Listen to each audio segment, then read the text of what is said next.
للہ رب العالمین والصلاة والسلام علی رسولہ الکریم اما بعد فاعوذ باللہ من الشیطان الرجیم بسم اللہ الرحمن الرحیم یا ایہا الذین آمنوا اذا قمتم الی الصلاة فاغسلوا وجوہکم وایدیکم إلى المرافق وامسحوا برؤوسكم وأرجلكم إلى الكعبين صدق الله العظيم إن الله وملائكته يصلون على النبي يا أيها الذين آمنوا صلوا عليه وسلموا تسليما اللهم صل على سيدنا ومولانا محمد وعلى آل سيدنا ومولانا محمد وبارك وسلم وصلی علیہ۔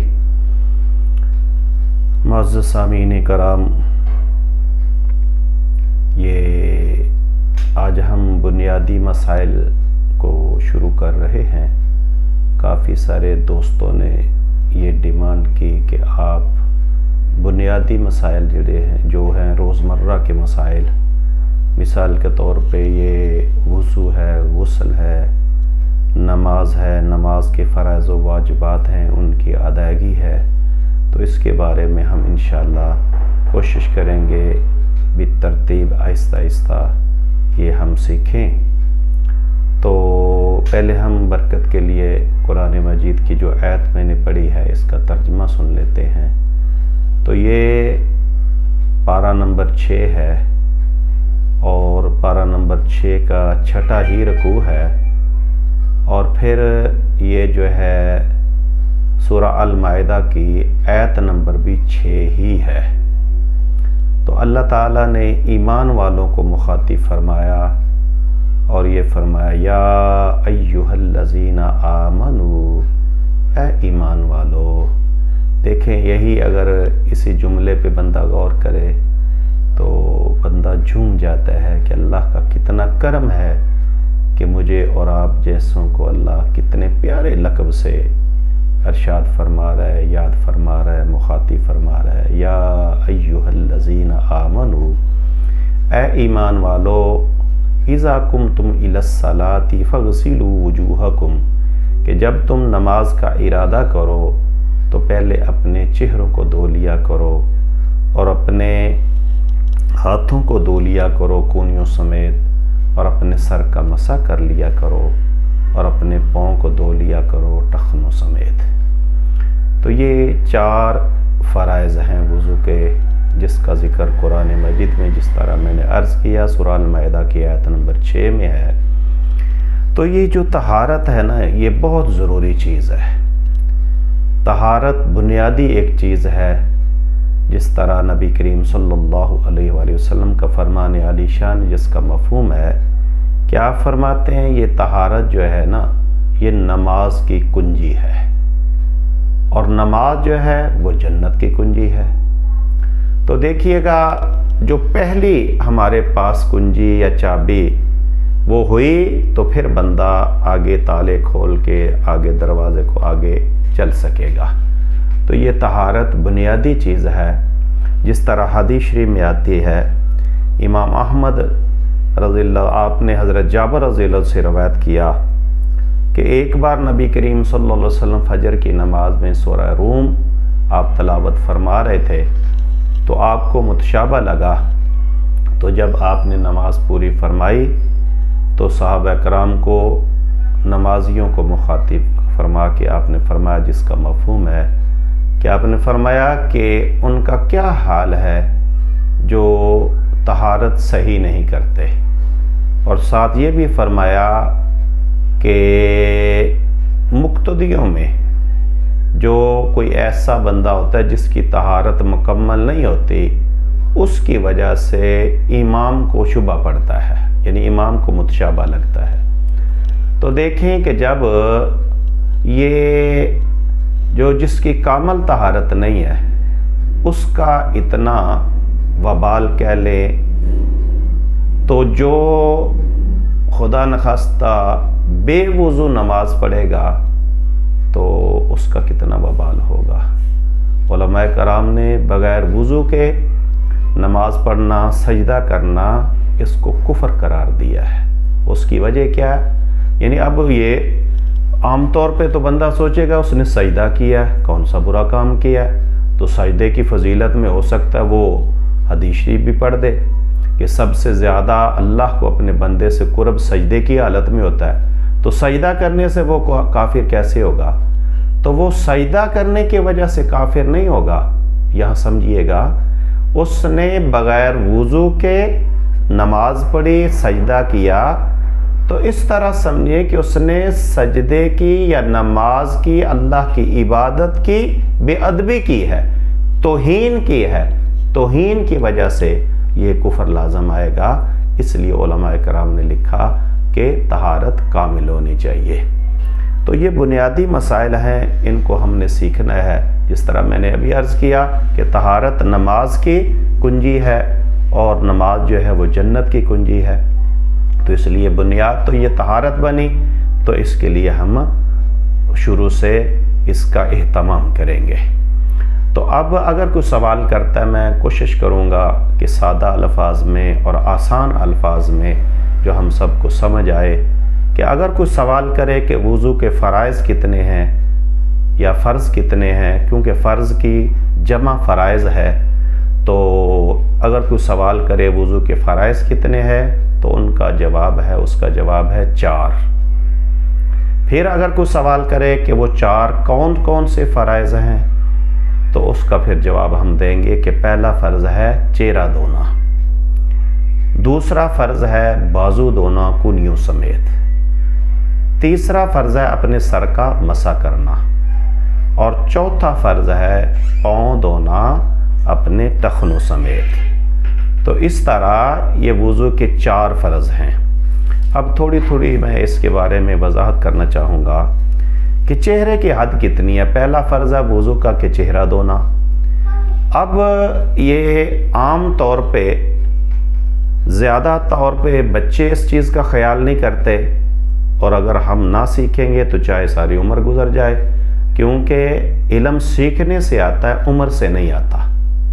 عمر بڑھنے سے علم نہیں آتا، علم سیکھنے سے آتا ہے۔ تو چہرے کی حد علماء کرام نے، فقہاء کرام نے لکھی کہ یہ جہاں سے یہ بال شروع ہوتے ہیں، یہاں سے لے کے یہ ٹھوڑی کے نیچے تک، اور یہ کانوں کی لو سے لے کے اس کان کی لو تک، یعنی یہ اندر والا سارا حصہ جو ہے یہ چہرے میں آئے گا۔ اور اس میں اگر ایک بال کے برابر بھی جگہ خشک رہ گئی تو ہمارا وضو درست نہیں ہوگا، ہمارا یہ چہرے والا فرض پورا نہیں ہوگا۔ اور یہ دیکھیں، یہ اگر کسی نے، یعنی اللہ تعالیٰ ہر مسلمان کو یہ توفیق عطا فرمائے کہ وہ نبی کریم صلی اللہ علیہ وسلم کی سنت مبارکہ داڑھی شریف کو رکھے، کیونکہ یہ سنت مؤکدہ دائمہ متواترہ ہے۔ یہ علماء کرام نے لکھا، یہ داڑھی شریف رکھنا سنت مؤکدہ دائمہ متواترہ، یعنی ضروری سنت ہے، مسلسل سنت ہے، اور ہمیشہ سنت ہے۔ یہ دائمہ متواترہ سنت مؤکدہ ہے۔ تو اگر یہ داڑھی شریف رکھی ہے تو اس کے بارے میں یہ عرض کرنا چاہوں گا کہ علماء کرام نے لکھا کہ اگر یہ داڑھی گھنی ہے تو پھر اوپر سے یہ سارے بال دھلنے چاہیے۔ تو اگر داڑھی گھنی نہیں ہے تو پھر اس کی جلد کا بھی دھونا فرض ہے، نیچے والے۔ تو گھنی کا کیسے پتہ چلے گا کہ گھنی یہ کس حکم میں، گھنی کس حکم میں آئے گے، حکم گھنی کی تعریف کیا ہے، داڑھی گھنی ہو؟ تو اس کے بارے میں علماء کرام نے لکھا کہ اگر اندر والی جلد نظر آتی ہے تو وہ گھنی کے حکم میں نہیں آئے گی، اگر جلد نظر نہیں آتی تو وہ گھنی داڑھی کے حکم میں آئے گی۔ تو یہ ساری داڑھی شریف کو بھی ہم نے دھونا ہے، اور اگر داڑھی پتلی ہے تو اس کے اندر جلد دھونا بھی فرض ہے۔ اگر ہماری ماؤں، بہنوں، بیٹیوں نے وضو کرنا ہے، کیونکہ مسلمان مرد عورت دونوں پہ یہ طہارت ضروری ہے، وضو فرض ہے نماز کے لیے، تو اب ہم نے یہ، اگر ہماری ماں، بہن، بیٹی نے یہ ادھر کوئی کوکا وغیرہ ڈالا تو اس کو حرکت دے لے، تو تاکہ وہ سوراخ میں پانی پہنچ جائے، یعنی پورا. تو اس طرح یہ چہرہ پورا چہرہ دھونا ہوگا. تو یہ چہرہ ہے. اس کے بعد بازو دھونے ہیں. تو بازو یعنی اس طرح دھوئیں گے. بازو دھوتے وقت خیال کرنا ہے کہ عام طور پہ اگر خیال نہیں کریں گے تو یہ کونیاں جو ہیں یہ خشک رہ سکتی ہیں. اس کے بعد تیسرا فرض ہے سر کا مسح کرنا. تو یہ میں کوشش کرتا ہوں عملاً آپ کو کر کے دکھاؤں. یہ مرد حضرات جو ہیں وہ اپنی دستار وغیرہ یا ٹوپی اتار لیں، اتار کے سائڈ پہ رکھ دیں. تو اب دیکھیں ہم نے چہرہ دھو لیا، بازو دھو لیے. ہمارا یہ جو ہے یہ ہاتھ جو پانی سے تر ہیں. تو مسح کا طریقہ یہ ہے کہ آپ یہ شہادت انگلی دونوں ہاتھوں کی یہ علیحدہ کر لیں. انگوٹھا ویسے ہی علیحدہ ہوتا ہے. تو یہ 3 انگلیاں ملا کے اس طرح، یعنی جہاں سے بال شروع ہوتے ہیں وہاں سے لے کے شروع کریں، اور دونوں ہاتھوں کی انگلیوں 3 انگلیوں کا پیٹ ادھر سے شروع کریں اور ادھر یہ مس ہو. شہادت انگلی علیحدہ ہو، یہاں سے پیچھے کر کے اس طرح لے جائیں. ادھر لے جا کے یہ انگلیاں اٹھا لیں گے، ہتھیلی ساتھ مس کر لیں گے. واپسی پہ ہتھیلی کو اس طرح مس کرتے ہوئے لے آئیں گے. جاتے وقت اتنی 3 انگلیوں کا پیٹ اور واپسی پہ ہتھیلی دونوں ہاتھوں کی. اب یہ تینوں انگلیاں اور ہتھیلی مس ہو چکی. یہ دونوں انگلیاں اور انگوٹھا بھی مس نہیں ہوا. تو انگلی جو ہے یہ دونوں کانوں میں اس طرح جس طرح رستہ بناؤ ادھر، اور یہ انگوٹھا پیچھے سے اس طرح کر لیں. اب آگے والا ہاتھ پورا مس ہو چکا، پیچھے والا حصہ رہ گیا، اس سے گردن کا مسح کر لیں. یہ مستحب ہے. تو اب میں پھر پورا آپ کو مسح کر کے سر کا دکھاتا ہوں. فقہ حنفیہ کے نزدیک تو 1/4 سے سر کا مسح یہ فرض ہے. اگر پورے سر کا کر لیں گے تو سنتوں میں انشاءاللہ ہم بتائیں گے، پھر سنت بھی ادا ہو جائے گی، فرض بھی پورا ہو جائے گا. یہ دیکھیں پورا کر کے دکھاتا ہوں. ادھر سے شروع کریں، واپسی ہتھیلی اور یہ انگلی بیچ میں، انگوٹھا پیچھے سے، اور اس طرح گردن کا مسح کر لیں. انگلیوں کا خلال کر لیں گے تو یہ بھی مستحب ہو جائے گا. تو یہ میں نے آپ کو سر کا مسح کرنے کا طریقہ بتلایا.